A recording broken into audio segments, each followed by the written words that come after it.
when you were on the pre-sale side and you were really invested in making sure that the ICP was rock solid, why did you care? Was there a piece of your incentive plan that was tied to that? Yeah, that's such a good question. No, there really wasn't.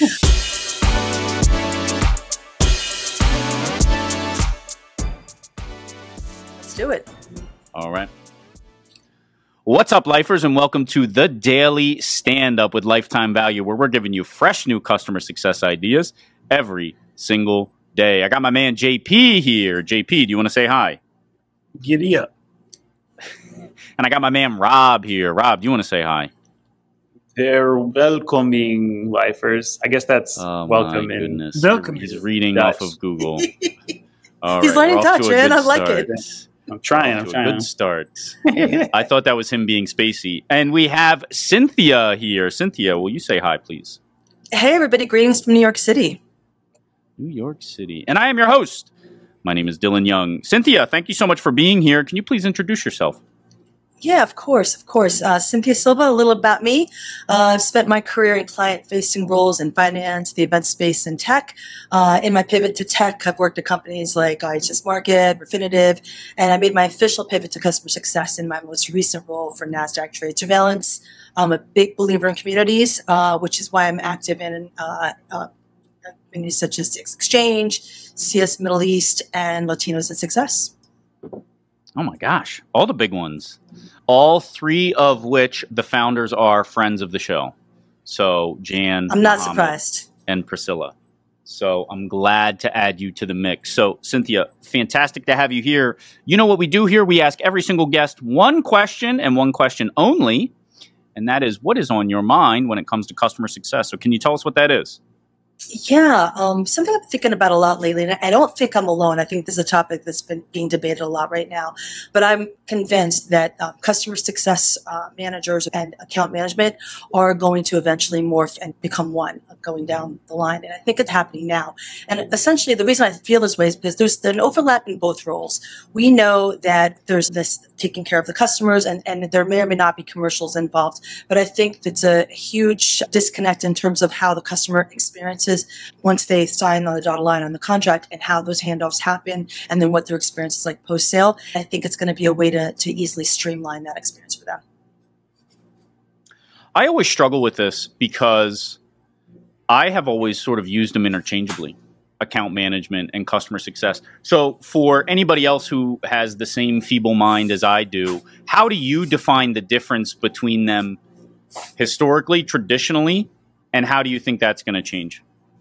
I think that customer success has been around for a long time, but I think it's been called different things over the past years. So historically, I think customer success would be about implementation and adoption. And again, that depends on how complex the solution is. If you're selling widgets, implementation is going to be non-existent. People will self-serve, but it's about adoption and any iteration on that. I think account management has always historically been tied to commercials. So it's been about making sure that those renewals happen and identifying upsells, cross-sells, and then probably executing them yourself. And I've held both roles, so that's why I feel strongly about it. And my feeling is any good salesperson that I know, the way that I like to operate when I was on the pre-sale side was it's so difficult to get a new customer in. You better make sure that you really find the right ICP and make sure that they succeed. And that means that they don't fail to launch. So to me, you have to have that kind of long-term vision in terms of how you deal with your customers. And ultimately, I think that's why there's overlap. Both are trying to look after the customer, but it's been split up. And I think oftentimes it's very different from one company to the next what a CSM is. And there's confusion within the own company about who does what, really, in a lot of instances. I have one last question before I let either Rob or JP jump in, so whoever, get ready. But when you were on the pre-sale side and you were really invested in making sure that the ICP was rock solid, I don't mean to be flip, but my question truly is, why did you care? Was there a piece of your incentive plan that was tied to that? Yeah, that's such a good question. No, there really wasn't. But I've always taken a long-term view because I actually really do enjoy working with customers. And while some of them can eventually be your friends, it's a business relationship, right? So what I'm trying to understand and why I was always Amen. trying to like really hone in on the ICP was because I wanted to figure out if I got the right customer, then as our company grew, if there were other solutions within that space, it would be much easier for me to identify ways to basically upsell, cross-sell them, and in a much more strategic, consultative way. Everybody loves to throw those words around, strategic and consultative. There's no like magic or mystery around it. It's about really understanding what your customers want, having the hard conversations with them, making sure you're aligned throughout the process. That's like ongoing discovery that I think sometimes in the post-sale, you don't get that benefit of that you do when you're doing your own cold calling and when you're working with clients and really trying to convince them to sign. When you really understand what it is, how they see success and how they win and help them get there, that's how you can be much more strategic. And I think that the best post-sale players know that and are able to leverage that. Strategic consultant, you go first. Yeah. I've seen many uses of that word strategic, and sometimes to refer to the commercial ownership. Similar to you, Cynthia, like I've actually always been a part of customer success organizations that we try to build actually as account management functions. It's just always been like from like a first principles perspective. The goal of customer success is to retain and expand revenue, and to do that without owning the commercials, to me, just doesn't really make sense, and it never has. Now, for me as a consultant, working with a lot of different companies that have grown their CS orgs differently, particularly in the last couple of years, without CS owning the commercials, what I'm finding is that there's a whole lot of folks in the customer success world. I want your thoughts on this. There's a whole lot of folks in the customer success world who lack the interest, lack the skills, or lack the time to hone their commercial skill set. And those are all really different barriers, but our industry is full of people who just don't want to have that responsibility. And many have even said, I got into this field because I didn't think I'd have to own any commercials. I don't feel good when I didn't want to. I wanted to just hang out and I don't know if anyone's how Dylan, that's harsh, Dylan. Yeah. Dude, I think a lot of people are like, maybe they actually want to be in products, but they felt like CS was their safety school. I think they wanted to be in tech. I think so many of them came from outside of tech and thought this was the easiest way to break in because there's no real like skill set barrier. It's just, can you talk? Can you take notes? Can you sort of like light project management? JP, jump in.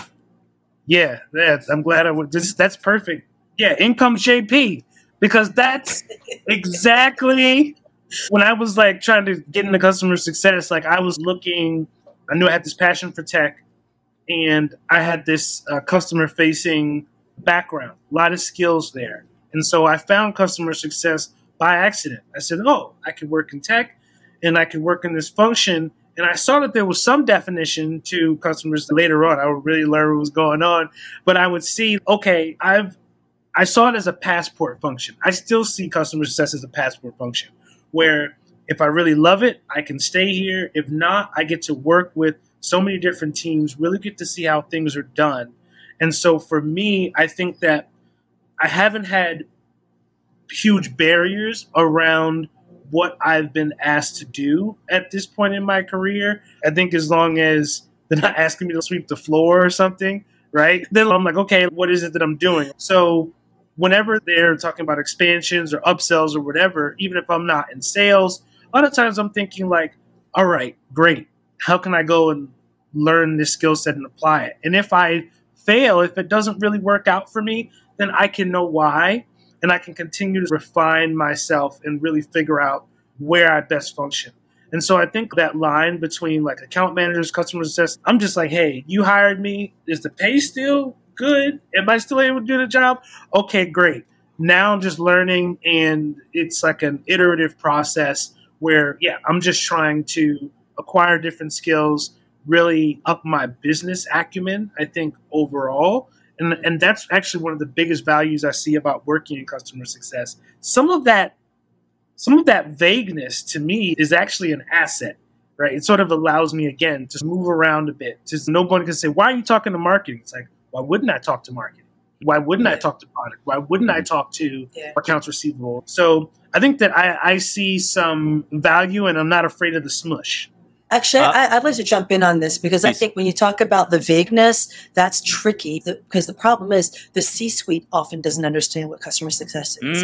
That's a big problem, right? Because a lot of times, and I saw this when I was at NASDAQ too, we were launching the CSM team, and I kept saying, let's manage the C-suite expectations on this, that I hope they don't think in 6 months' time everyone's going to turn from red to green.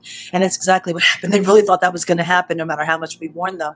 And so they wound up being, many times, customer success winds up being customer service 2.0, because everyone's coming from different areas maybe, and they're so empathetic. I want to help my customer, I want to help my customer. But really, you should be that central spoke that's directing them internally and making sure that whatever problems are related that aren't strategic are being handled by the correct areas, including service desk, including sales, including these other areas. But I think the vagueness creates big problems because how do you measure the ROI of customer success? And that's why you see like all these mass, like whole teams get dismantled in customer success sometimes because it's seen as a cost center, because it's not directly tied to revenue. But there are ways that you can tie your actions to ROI from the customer's perspective or the company perspective, but you have to have that strategic mindset even internally.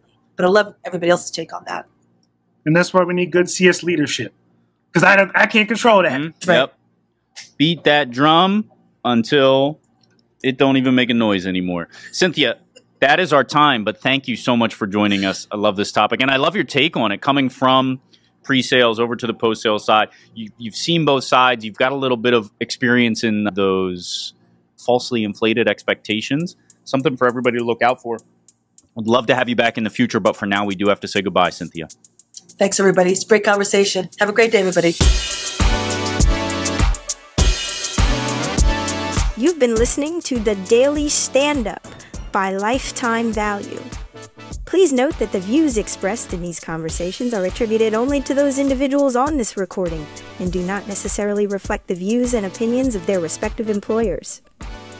For all inquiries, please reach out via email to dylan@lifetimevaluemedia.com. Find us on YouTube at Lifetime Value and find us on the socials at Lifetime Value Media. Until next time.